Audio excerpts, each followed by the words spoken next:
Construction site. Starts with Alex Carter, a 29-year-old construction engineer overseeing the dig at a construction site on the outskirts of town.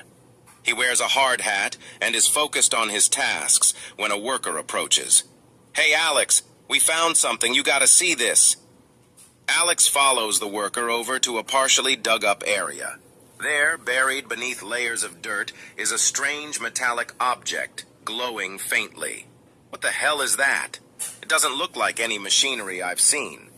Curiosity gets the better of him, and Alex crouches down to inspect it. He brushes off more dirt and reveals an intricately designed artifact with glowing symbols and alien patterns. Think we should call this in? Hold on, let me get a closer look. As Alex touches the artifact, the symbols light up, and a strange energy pulses through the air. The ground shakes slightly, and Alex pulls back his hand in shock. Suddenly, the artifact hums to life, and a holographic figure appears above it, an alien tall and shimmering with translucent skin. "Warning, interdimensional war imminent, time breach detected, Earth is at risk, you must..." The hologram cuts off, and the artifact vibrates violently.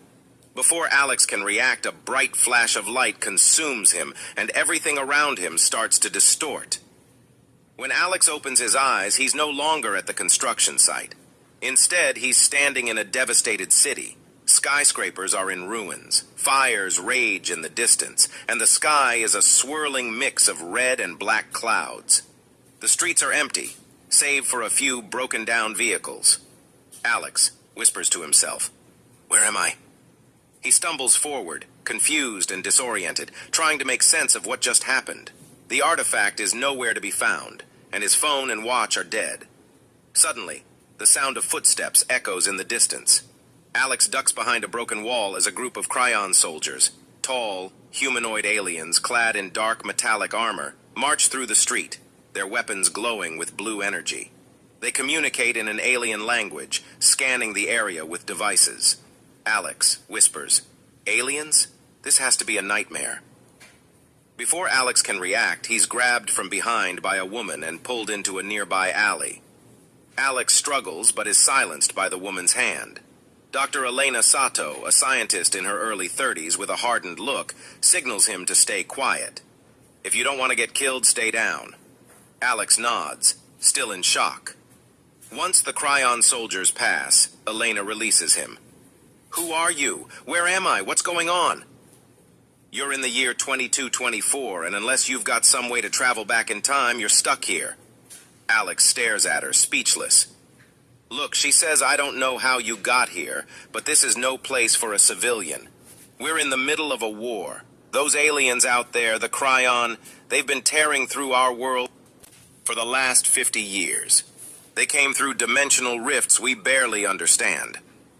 Alex sits down, trying to process everything. "I was just at a construction site. I found this thing. A hologram warned me about some kind of war, and the next thing I know, I'm here." Elena's eyes widen. "Wait, you found an artifact? That could be the key to everything. Those devices, they control the rifts, but no one knows how they work. If you activated one, we might be able to use it to stop this whole invasion." "Stop the invasion? I don't even know how I got here." "Well, you'd better learn fast. If we don't close those rifts soon, there won't be an Earth left to save." Elena leads Alex through the ruined city, evading Cryon patrols. Along the way, she explains how humanity's experiments with alien technology led to the creation of the time rifts. The Cryon invaded through these rifts, launching attacks in different timelines to weaken humanity before conquering the present. We've been fighting them for years, but they're winning. Every day, more rifts open, and more of their forces come through. We've lost most of the major cities. This might be our last chance. As they move through the wreckage, they reach an old underground bunker. Inside, Elena reveals a small group of resistance fighters, all armed and ready for battle. "We have a new ally. He found an artifact in his timeline. We're going to use it to take the fight to the Cryon." "Wait, what? I didn't agree to this." "If you've got the key, you're part of the solution now." Before Alex can argue further, alarms blare as Cryon forces begin to storm the city. Elena grabs a weapon and hands one to Alex. Time to prove yourself. Welcome to the war, Alex. The Cryon have tracked them down, and Alex and the Resistance fighters are forced into a desperate fight for survival. In the chaos, Alex finds himself separated from the group, cornered by a Cryon soldier. Just as the alien raises its weapon to strike, the artifact in Alex's pocket begins to glow again. Suddenly, a blinding flash of light erupts from it, and the screen cuts to black. Alex wakes up in a dimly lit underground hideout. His vision is blurry and his head is pounding.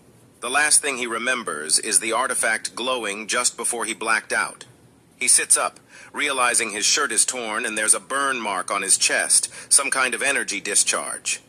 Elena stands nearby, arms crossed. A group of Resistance fighters are arguing in the background. You're lucky that thing didn't kill you. What happened? The artifact reacted. You triggered something. A massive energy surge. Knocked out every Cryon scout in a 5-block radius. We barely got you out before reinforcements showed up. Alex rubs his head, still disoriented. Okay, so that's good, right? No, it's a problem. They're looking for you now. That artifact isn't just some relic, it's theirs. And you just announced to every Cryon on the planet that you have it. A heavy silence falls over the group. The Resistance leader, Darius Kane, a battle-hardened soldier with cybernetic enhancements, steps forward. Then we need to move. Now. The Resistance moves fast, weaving through the skeletal remains of what was once a thriving metropolis. Cryon drones hover overhead, scanning the streets with eerie blue lights. Theme sticks to the shadows, navigating through old subway tunnels. As they run, Alex pulls Elena aside. You said this is their artifact. What does that mean? The Cryon didn't just invade. We started this war. Alex stops in his tracks. What? Elena hesitates before continuing. 70 years ago, humans found alien technology buried under the Arctic.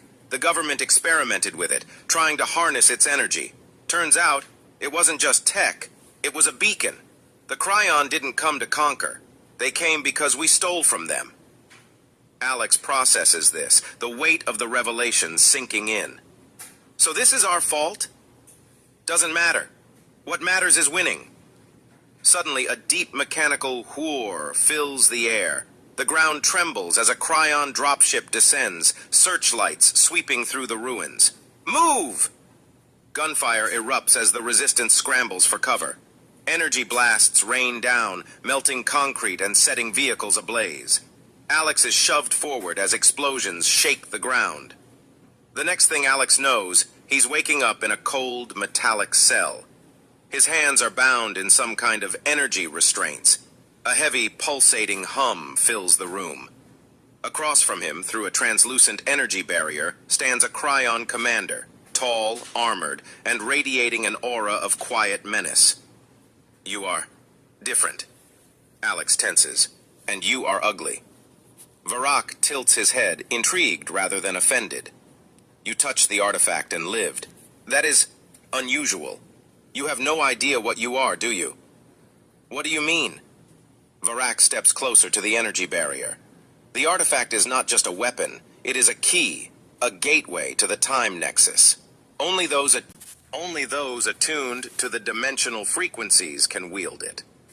Your existence in this timeline is an anomaly. Alex tries to keep his expression neutral, but inside his mind races. If what Varrock is saying is true, then he isn't just some guy who stumbled upon alien tech. He's something more.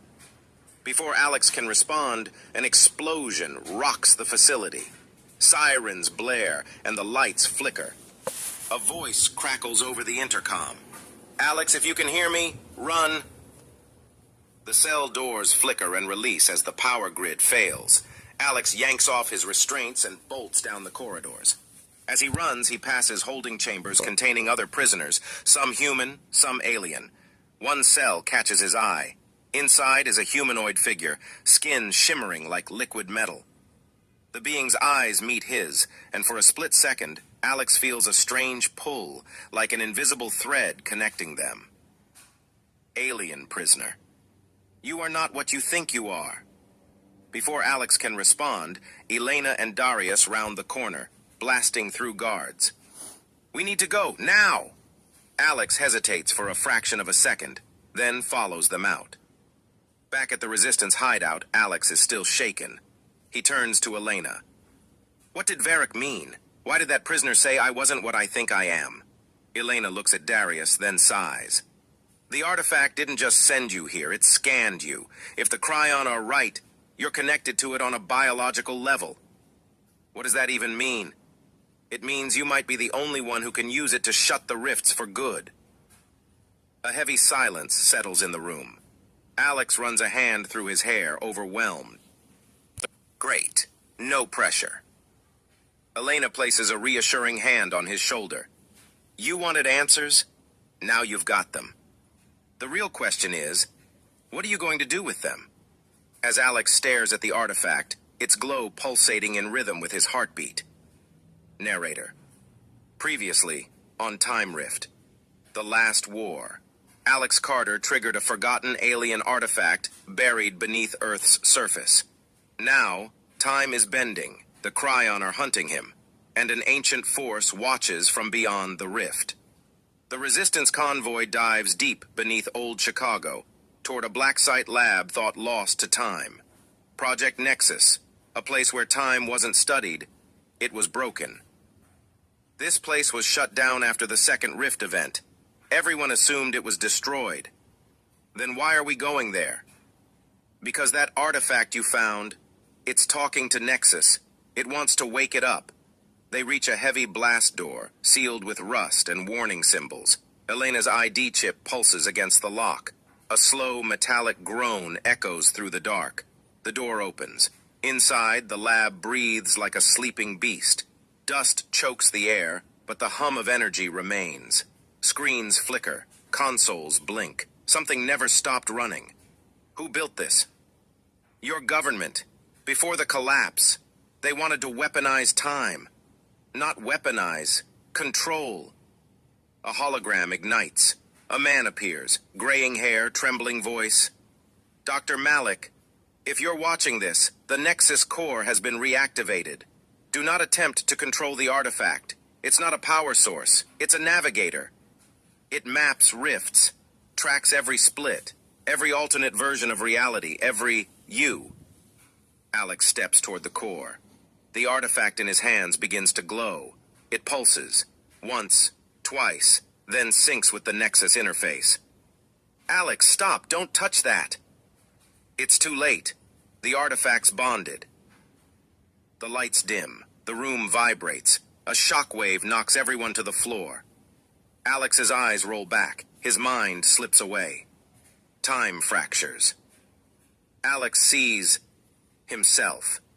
Hundreds of versions, all different, all connected, one in armor, one as a machine, one as a tyrant, one who didn't survive the first rift. They stare back at him, then speak. Alex. Variants, whispers overlapping. You are the link. You are the reason. You are the gate.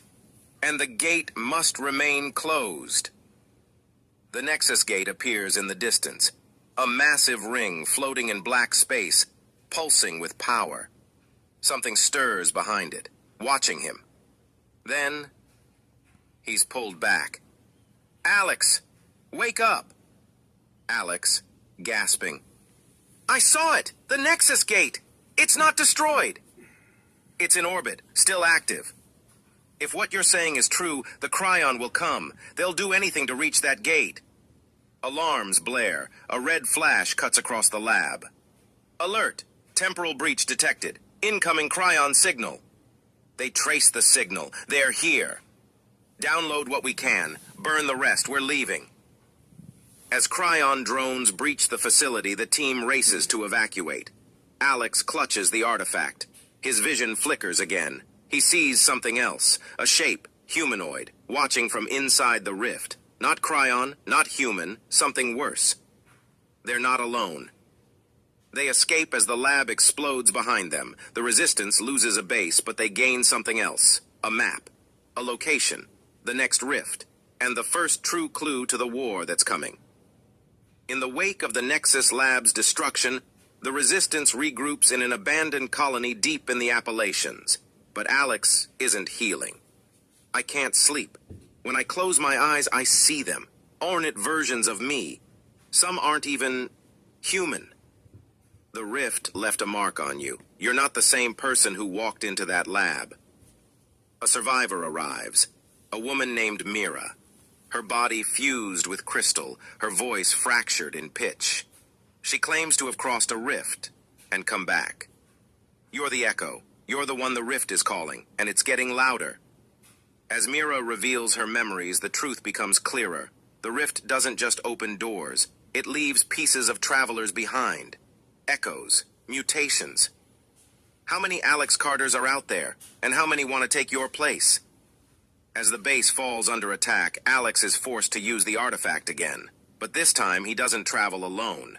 Something comes back with him. Alex awakens changed. A voice echoes in his mind. Something ancient. Something alive. The Riftborn. You opened the gate. We answered. You belong to us now. He's hosting something. A consciousness. It's not Cryon. It's older. Smarter. Alex begins to experience memory flashes of events that never happened. Timelines he never lived. Battles, betrayals. A child he never knew he had. Alex, quietly. I think I loved someone in another life. I watched her die. I felt it. The Resistance votes to isolate him, but Nyx refuses. She believes the Riftborn can be bargained with. Maybe it doesn't want to destroy us. Maybe it wants something. The Cryon attack. Alex defends the base using powers he doesn't understand. But with each use, the Riftborn takes more control. The team uses Nexus coordinates to locate a rift stable enough to enter. They jump and arrive in a mirror Earth where humanity never fell.